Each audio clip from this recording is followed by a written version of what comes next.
Assalamualaikum warahmatullahi wabarakatuh. Perkenalkan, nama saya Dani Wildan dari 11 TKJ 1. Dan saya Tirta Bayu Baskoro dari 11 TKJ 1. Kami akan mempresentasikan apa itu routing dinamis. Apa sih routing dinamis itu? Routing dinamis adalah metode routing yang membuat dan mengupdate tabel routing secara otomatis berdasarkan lalu lintas jaringan dan informasi dari router lain. Berbeda dengan routing statis yang membutuhkan konfigurasi manual. Jadi, perbedaan routing dinamis dan routing statis itu adalah di topologi cara pembuatan konfigurasi tersebut. Kalau misalkan routing statis, dia menggunakan konfigurasi manual, dan ketika routing dinamis itu membuat konfigurasinya menggunakan otomatis secara lalu lintas. Fungsi routing dinamis yaitu Fungsi routing dinamis yaitu menentukan jalur terbaik, mengoptimalkan lalu lintas jaringan, menghemat waktu konfigurasi, dan masih banyak fungsi lainnya. Jadi kalau misalkan kita pakai routing dinamis, itu kita opsi untuk kegunaannya itu sangat banyak sekali dan bisa kita aplikasikan di kehidupan sehari-hari. Ya. Kapan routing bisa digunakan? Routing dinamis bisa digunakan pada jaringan yang lebih besar, kompleks, dan memiliki banyak router dan perangkat. Jadi, routing dinamis ini bisa digunakan pada kantor atau rumah sakit yang bisa memuat banyaknya perangkat dan router di dalam jaringan tersebut, dan bisa mengefisiensikan perangkat di dalam konfigurasi router dan memperlancar jaringan data.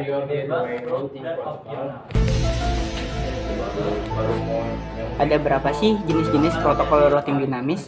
Jenis-jenis protokol routing dinamis terdapat 3, yaitu RIP, OSPF, dan AGRP. Yang pertama, RIP atau Routing Information Protocol adalah protokol routing dinamis yang menggunakan algoritma distant vector, yaitu cara kerjanya setiap router saling bertukar informasi routing dengan router tetangga secara berkala. Jadi RIP ini menggunakan algoritma distant vector untuk memberikan informasi ke router tetangga secara terus-menerus.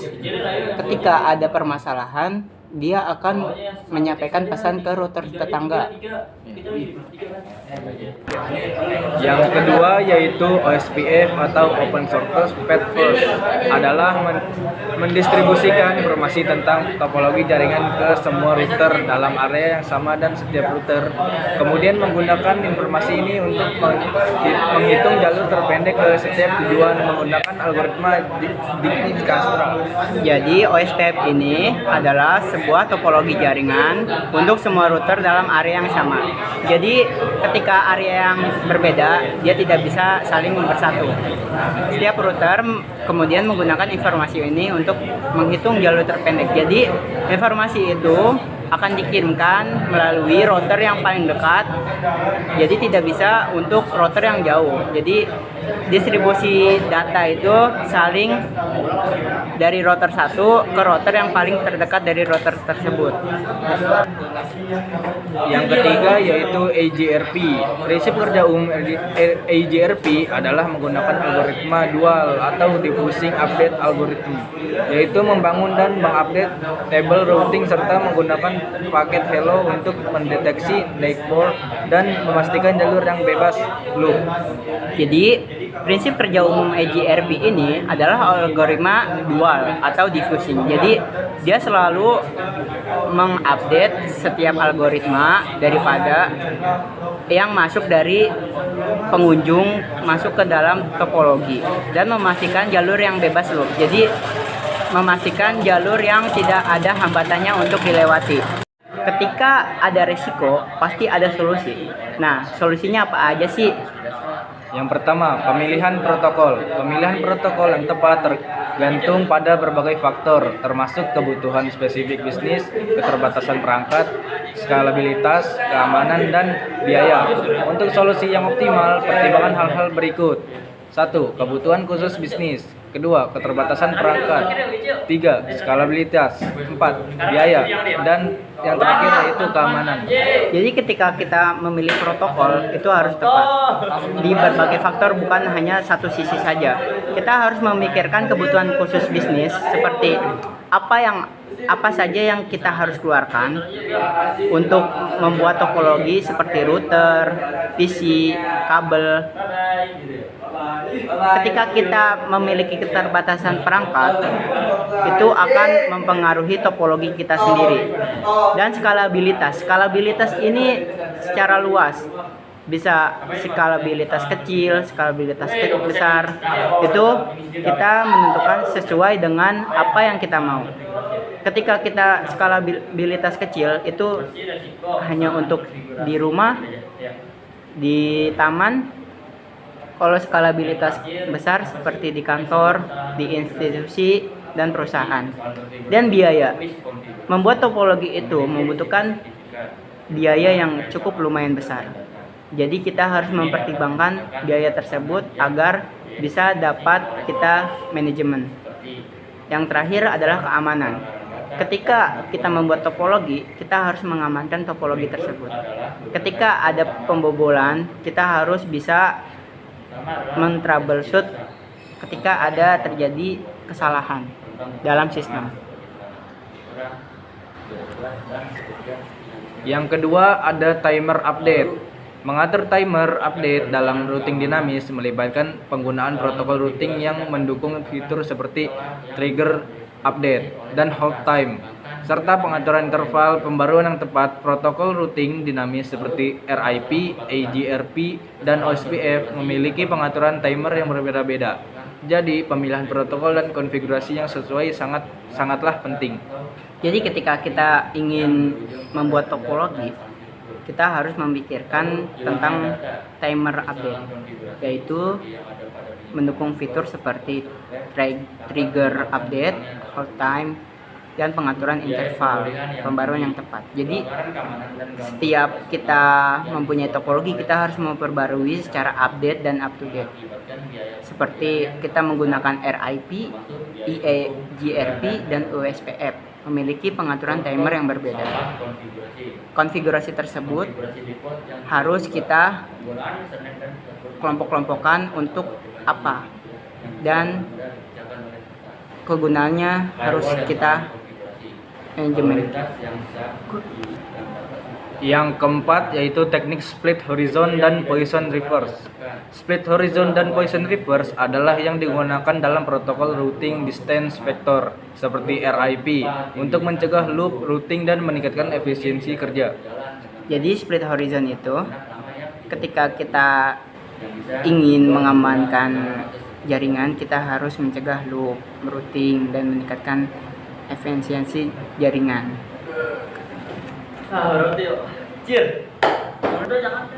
Yang kelima ada dokumentasi dan kontrol konfigurasi.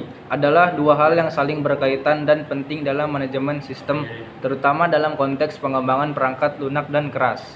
Jadi dalam konfigurasi kita harus mendokumentasikan apa yang kita masukkan ke dalam topologi tersebut dan selalu mengontrol konfigurasi tersebut dengan operator. Dengan kita memahami apa itu routing dinamis, kita dapat mengaplikasikannya ke dalam kehidupan sehari-hari. Jadi, ketika kita sudah tahu routing dinamis, kita akan mengaplikasikannya ke dalam kehidupan sehari-hari. Itu ketika ada orang membutuhkan tentang konfigurasi, kita dapat membantunya. Terima kasih sudah menonton. Wassalamualaikum warahmatullahi wabarakatuh. Ketika ada resiko, pasti ada solusi. Nah, solusinya apa aja sih? Yang pertama, pemilihan protokol. Pemilihan protokol yang tepat tergantung pada berbagai faktor, termasuk kebutuhan spesifik bisnis, keterbatasan perangkat, skalabilitas, keamanan, dan biaya. Untuk solusi yang optimal, pertimbangan hal-hal berikut. 1. Kebutuhan khusus bisnis. 2. Keterbatasan perangkat. 3. Skalabilitas. 4. Biaya. Dan yang terakhir yaitu keamanan. Jadi ketika kita memilih protokol itu harus tepat di berbagai faktor, bukan hanya satu sisi saja. Kita harus memikirkan kebutuhan khusus bisnis seperti apa saja yang kita harus keluarkan untuk membuat topologi seperti router, PC, kabel. Ketika kita memiliki keterbatasan perangkat, itu akan mempengaruhi topologi kita sendiri. Dan skalabilitas ini secara luas. Bisa skalabilitas kecil, skalabilitas besar. Itu kita menentukan sesuai dengan apa yang kita mau. Ketika kita skalabilitas kecil itu hanya untuk di rumah, di taman. Kalau skalabilitas besar seperti di kantor, di institusi, dan perusahaan. Dan biaya. Membuat topologi itu membutuhkan biaya yang cukup lumayan besar. Jadi kita harus mempertimbangkan biaya tersebut agar bisa dapat kita manajemen. Yang terakhir adalah keamanan. Ketika kita membuat topologi, kita harus mengamankan topologi tersebut. Ketika ada pembobolan, kita harus bisa men-troubleshoot ketika ada terjadi kesalahan dalam sistem. Yang kedua ada timer update. Mengatur timer update dalam routing dinamis melibatkan penggunaan protokol routing yang mendukung fitur seperti trigger update dan hold time, serta pengaturan interval pembaruan yang tepat. Protokol routing dinamis seperti RIP, AGRP, dan OSPF memiliki pengaturan timer yang berbeda-beda. Jadi, pemilihan protokol dan konfigurasi yang sesuai sangatlah penting.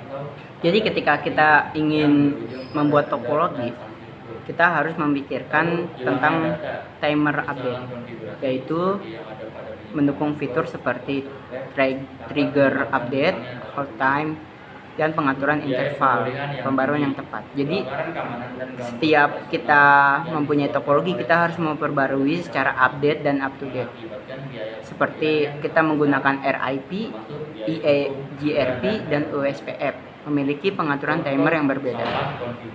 Konfigurasi tersebut harus kita kelompok-kelompokkan untuk apa, dan kegunaannya harus kita manajemen.